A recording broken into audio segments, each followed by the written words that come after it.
Hello and welcome to FortiGuard Live. I'm Derek Manky, and joining me is Aamir Lakhani. How you doing, Aamir? Living the dream, as always, Derek. Living the Yeah, dream. it's always great to talk to you. And there's so many things we always talk about, offline and online, of course. But there's one of those subjects that comes up when we're talking about threat intelligence and forums and all those things we're looking at. And the things that we highlight in our threat landscape report is the concept of high resolution threat intelligence. So I want to pause there for a second and just digest that. Let the listeners digest that. When I try to explain this, I like to use the analogy, right, of those old school dot matrix printers, right, when you had the printouts with all the dots on them, and it was kind of fuzzy. You got the idea, but you didn't know too much about it, right, until of course printers got better resolution and you can see more detail in that. And when I think about threat intelligence, that journey has sort of been similar, right? I mean, it started off with high-level IOCs and some basic details. We know there's a particular malware variant that's circulating, or an attack on this CVE. But really, when you get into the breadth of threat intelligence, modern threat intelligence nowadays, there's a lot more to it, right?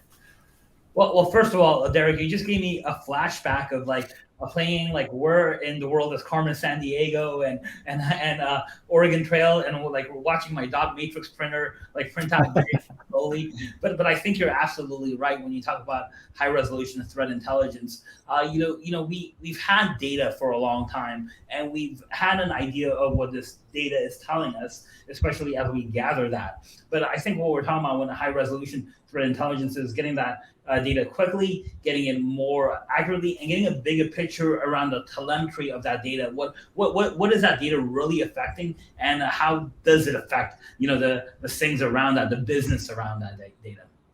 Yeah, and context is very important here, right? Because we talk about how just flat level threat intelligence feeds are not really too useful. There's millions of them out there now, right? If I just gave you a list of 5 million malware hashes, so what? Okay, that's today, it's going to change tomorrow, right?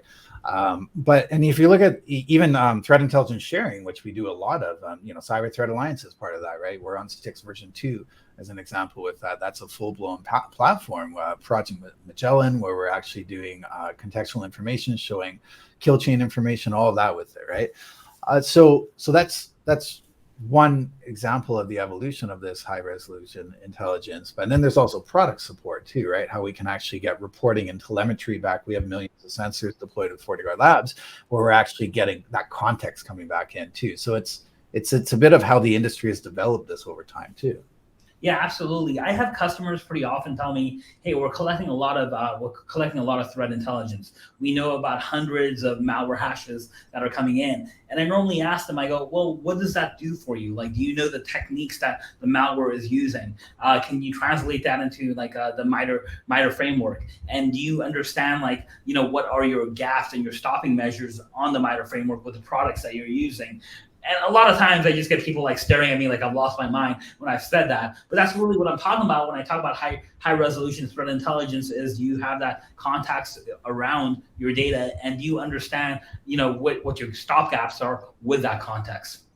Yeah, so let's talk about that a little bit more. So, of course, we're very familiar with MITRE. We're a research partner with the Center for Threat Informed Defense with MITRE Ingenuity. We're helping actually to contribute and further develop things like the attack matrix and the sightings ecosystem, and attack flow is another project as well too. There's a lot going on there, but what we highlighted, I know we already talked about this on a threat landscape report in one of previous videos, but I wanted to just zoom in on that in the spirit of high resolution intelligence and talk about what we're seeing, right? So MITRE attack is a great example. There's 12 versions now. It continues to evolve. Why does it evolve? Because there's more techniques, right, that attackers are basically implementing in their attack toolkit, right? And they're not abandoning old ones, right? They're adding new tricks up their sleeves, essentially, new techniques and even sub techniques to be able to try to get around things like security controls and all the different tactics that's highlighted in the attack framework. Let's talk through a couple of those. So one, there is many of these listed in the report. And what's interesting is one of the figures in the report, we actually show a sort of heat map. And what's interesting is that it's not just one dominating or two or three, right? it's actually a pretty even spread with all these techniques being employed. Case in point, showing that attackers are actually putting more than one trick up their sleeve. And some of these things are pretty interesting, right? Like process hollowing was one of the more prominent techniques. You want to talk through? I know that you're regularly teaching about malware reverse engineering and analysis, and I know you look at this stuff all day. So what's up with process hollowing? So Derek, as you mentioned, attackers are using multiple techniques, multiple sub techniques, and multiple strategies on how to execute those techniques. So process hollowing is I think a pretty fun one. It's actually pretty interesting. It's when you take code, when you take legitimate code that's usually being run, so it's already being cleared by security software in many cases, but you're replacing the code within that shell with malicious code. So basically, you're taking something that's already been cleared, a legitimate code that's supposed to be running, that's normally being whitelisted, and a lot of times maybe whitelisted or already ready to run, and you're replacing the code with malicious code. So that's process hollowing. Also very, very difficult to catch because you're looking for essentially processes that are already whitelisted, or processes that you expect the system to run. You just don't know, or you may not be aware that the actual execution of the processes is doing something malicious behind the scenes. Yeah, it's fascinating. It's if you think to the old school analogies and definition of a Trojan horse again, too, right? It's like not inspecting what's coming inside of that payload, just trusting it inherently. But again, this is in high resolution, looking at to a process level. We're not talking about just an executable file or something, right down to a process level, especially when things are fileless and not touching the disk, as an example. What's interesting, what you see up on screen here from the report is it's not, we actually showed a geo region breakdown, and it's not just, again, an isolated thing where one or two pieces of malware campaigns are running. This is across the board, it's worldwide, global, that we're seeing. Another interesting one, and again, this has been around for a long time, is API hooking. So we look at this, through endpoint security, of course. Malware is trying to get around operating system controls, essentially, and process level stuff too, right?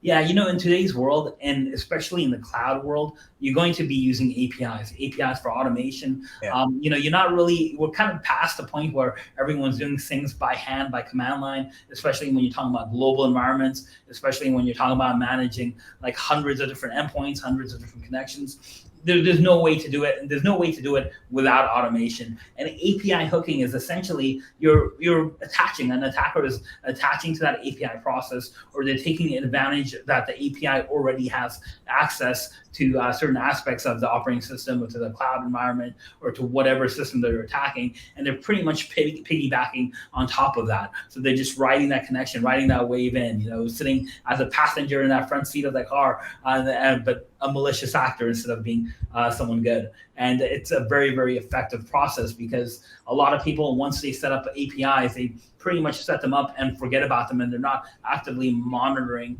exactly the execution that they're doing. Yeah, a good example of that, or just to give an example anyway, is something like writing a file to the disk, right? That's something that the operating system does. A legitimate application would have to say, hey, I'm going to call this API and write this picture that somebody just did in a Paint program to disk, right? That seems perfectly legitimate. What an illegitimate process would do would be to hook that API, saying, hey, the operating system is trusting this because it's going to write this file to disk.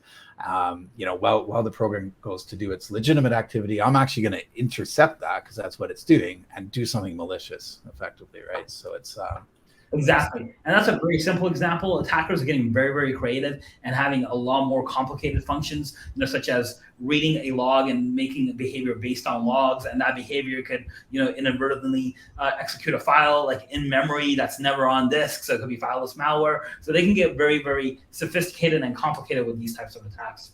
Yeah, absolutely. Disabling security tools. This was another popular one that we highlighted. And we talked about defense evasion being the number one tactic. So it's no surprise, again, that attackers are trying to disable anything that's going to be a pain in their neck. But what are you seeing out there with various forms that they're ways that they're doing this? You know, it's funny. And if you ever take cybersecurity training and you do anything like pen test training, one of the first things you do when you're testing your own system, when you're first starting off, is you're disabling security tools. You're disabling things like Microsoft Defender and Windows Update because you want to learn how the attacks work. Well, attackers have kind of found this out too. They're like, hey, you know what? If I have admin access to the box, I'm just going to go ahead and disable the security tools, or maybe throw them off a little bit, maybe not let them update so they can't catch my attack. It gives me much more life, for the life cycle of the attack. And a lot of people won't notice that. I would say a lot of attacks, it seems like almost every attack, if the attacker has that knowledge, they're going to attempt that. They're going to attempt to disable security tools, disable logging as well, and maybe even clear out the logs, try and hide their track. It just makes incident response much, much more difficult, and it makes basically recovering from that attack much more difficult. Yeah, absolutely. Couldn't agree more. And sort of the lesson we want to take out from this, and what we again showed in the report in more detail, is that it's not just about that. There's actually sub techniques in here as well too, and that's super high resolution, which we will get into, not in this conversation because that's a lot of data, of course, but it's going to be more of these, more flavors, and that's why it's really important actually that we follow this. Again, older threat intelligence, like just looking at malware hashes or certain IOCs, is very fundamental nowadays, but basic at the same time, right? So to me, I think this is actually crucial moving forward to be able to look at this, in real time, and more importantly, as a takeaway, being able to actually detect and protect against this, right? So you have to keep in mind that this is behavior, right? If you just looked at, if you're just going after a malware hash again, right, trying to block that on the system, well, hey, if that malware is already using process hollowing and it's living in another shell, like you said, a signature-based approach is not going to be effective there, right? Being able to have behavioral detection, being able to cover it at endpoint and sandbox, right? All these techniques that we're talking about is pretty critical, especially when they're actually targeting the inspection process itself, right? Trying to disable those security tools. Yeah, absolutely. You brought up a good point. So we discussed some of these techniques, but I think the idea is like, okay, now that you know about the techniques, you have to have more than just signatures, as you said. How do you actually detect them? How do you detect if they're active in your own organization? And even if you can detect them, how do you train your systems to stop these techniques or these sub techniques? How do you actually go and audit your systems to see if these techniques were being used, or even go back in an incident response environment or engagement to determine if that's what an attacker has done? That's where we really have to start bringing things together, and that's how organizations need to kind of evolve themselves into thinking as well, I think. Yeah, and I think it especially becomes critical in the world of ransomware, right? Or not just ransomware, wipers, those elevated high risk payloads, because again, being able to detect on any one of these techniques, it's quite suspicious if something's doing process hollowing, right? If something is hooking APIs, as an example, those are big red flags, right? And being able to detect those early on can save millions of dollars in damages if you're under a ransom attack, as an example, right? Yeah. So I think it becomes much more critical in today's modern environment, for sure. And it's not just about those three. Of course, there's a lot more that we list in here, such as process injection and file deletion, time stomping, all of these, right? The point is there's going to be more of these, and being able to support, to be able to detect and protect. The good thing is, how we do this, of course, we follow the MITRE ATT&CK framework with tactics and techniques. We have product support where we're actually not only able to detect these, but actually report information back to about a attack activity that's happening, which is where this high resolution threat intelligence is coming from as well. Yeah, you hit it straight on, man. Spot on. Yeah, so it's really important to I think as we move forward, we're going to continue to look at new versions of the attack framework, new techniques. Expect those techniques to come out. Certainly support those. Mara, really want to thank you for your time again. It's always great talking to you. It's always great being here talking about cybersecurity. I can't wait to see what we attack next. Yeah, absolutely. It's pen testing, right? Exactly. Yeah. Red All right, team. thanks, Aamir. And for all the viewers out there, you can check out our threat research category on our blog at blog.fortinet.com for all the latest and greatest as we continue to follow all the trends and movements on the threat landscape. Thanks once again. This is Derek Manky with FortiGuard Live signing off.